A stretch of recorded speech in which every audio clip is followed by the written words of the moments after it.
Hello everybody, welcome to Pokemon Infinite Fusion. This is episode 1, and this is what won the viewership vote over every single platform that I did. Apparently you guys really wanted to see Infinite Fusion, which I am totally down for because it is a very interesting concept. So as you see on this starting screen here, it's mixing two different Pokemon together, aka Zubat and Honedge. They will mix together and make this really weird looking sword bat. So that's essentially the whole concept of this series. So let's go ahead and jump right on in. Alright, so for the game difficulty, we're going to play on, I guess, hard for now. Alright, so now here we are. Go downstairs, talk to our mom. Get a letter from the Pokemon League. It says, "Dear Masphira, we are pleased to announce that your Pokemon League application has been accepted. You are hereby recognized as an official Pokemon trainer. You can now earn badges to take part in the Pokemon Challenge League. You will find your trainer card attached to this letter. We wish you the best of luck. The Pokemon League Admission Board." Before getting our Pokemon, we have to choose a nickname for our rival. I don't exactly have any personal rivals that I know of, so we're just going to leave it as basic as possible. And since I don't have any rivals, we're just going to make this as basic as possible. We're going to do a fusion of Gary and Blue, which would be Blue Blay, or maybe G-A-U-E, Goo. We're going to choose Blay because I like that a little bit more than Glue. And we can actually go out on our adventure. Outside, we run into Blay, who is just waiting to tell us that he is also a Pokemon trainer and that he got a letter.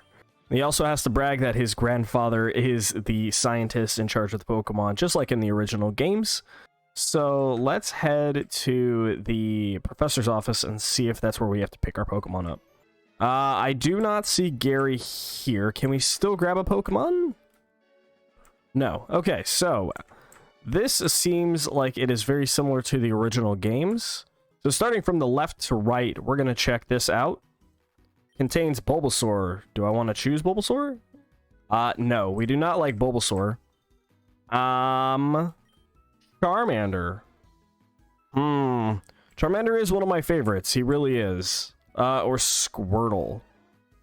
So since I don't know what generation this Pokemon is running with, like, Charmander learning Metal Claw or anything, but we're just going to go with Charmander because he is the superior Pokemon.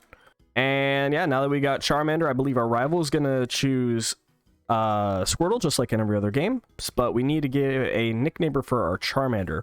So in the Pokemon Violet series, we had to choose Pokemon that were very locked into their, into like a genre of rock music. This time, I think we're going to do something a little bit different.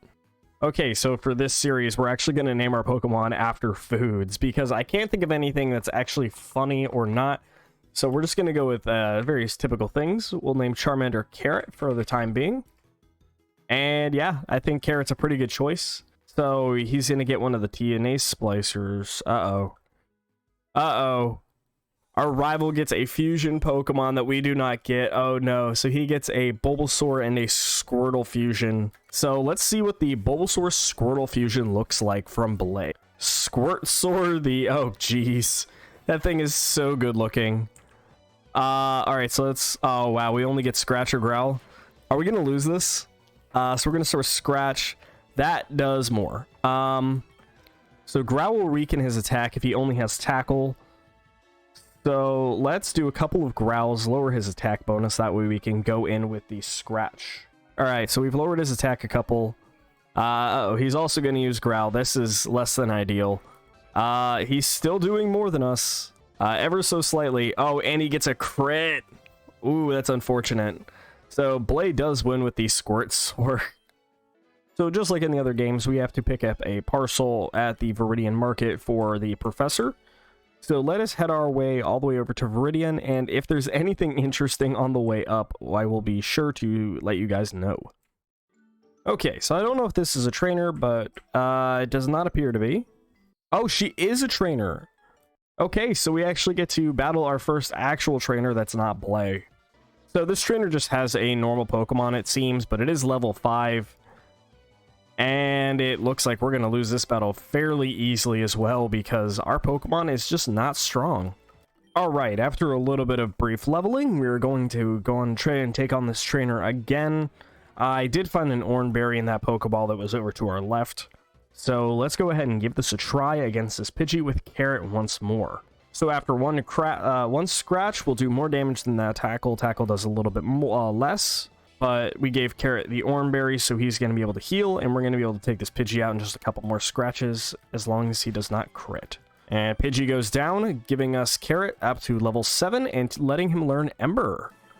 So now Carrot's actually going to be able to do something useful. Upon entering Viridian City, I see no one yelling at us right now, so we're going to go right into the Pokemon Center and heal up. Let's head over to the Pokemart like we needed to do for Professor Oak. Inside of the Pokemart, we do pick up the parcel to give out free DNA splicers with every delivery. So we actually do finally get our DNA splicer to be able to merge our Pokemon. On the way back, we run into a rat hoot, which I don't know what this thing is, but man, does it look funny. I don't know what this thing reminds me of, but it reminds me of one of those old Cartoon Network shows, and I just love it. Upon entering back into the professor's lab, we go ahead and talk to him, show him the Charmander, and give him his custom Pokeball that he ordered, as well as showing him that we got a DNA splicer. So, Professor Oak gives us some Pokeballs so we can start fusing our own Pokemon right away. What I'm looking for with Carrot is I really want to fuse him with a really cool Pokemon since he is one of my starters, but I'm not really sure at this time what I'm going to do. I was originally thinking of doing a Hoot and or a Pidgey, but since that's just going to give us a flying type again, we really don't want to do that because that's pretty much what Charizard already is. I think we can go with something a little bit more interesting like a water type or something of the sorts. So let's just take a quick look around in the normal areas that you would find in the game.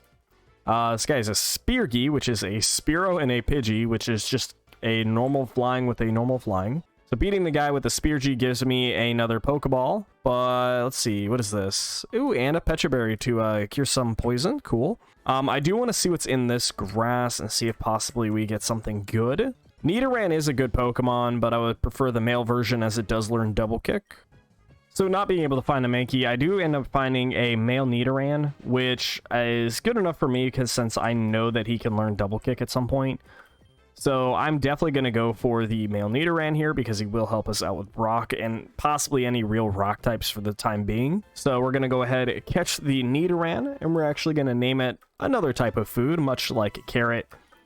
I'm thinking something probably more along the lines of potato. So again, no Mankey, but that's fine. Let's go heal up and then let's continue our way onto the Viridian Forest. Before heading to the Viridian Forest, I'm going to swing into the Pokemart and possibly pick up more Pokeballs. This guy now has 2 people here.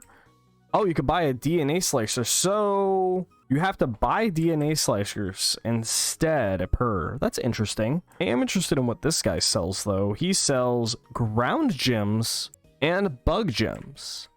Now, those are very interesting because they'll increase the power of either a bug move or a ground move. And Nidoking is technically a ground Pokemon, so yeah, no, I'm not against that at all. Upon entering Viridian Forest, it is now the mark of our journey on our way to Brock. The first Pokemon in the Viridian Forest, or the first Pokemon trainer, might I add, is, no surprise, a bug catcher just like he is in every other game. But we have Carrot, the very spicy Carrot, who's just going to have no problem taking out the Caterpie and any other bug Pokemon in this area. The next Pokemon coming out is a Weeran, which is, I believe, going to be a bug poison still, either way. So yeah, no problem with that one. Takes that one out with an Ember. And one last Pokemon who is, again, another Caterpie. Ember will make quick work of that Caterpie.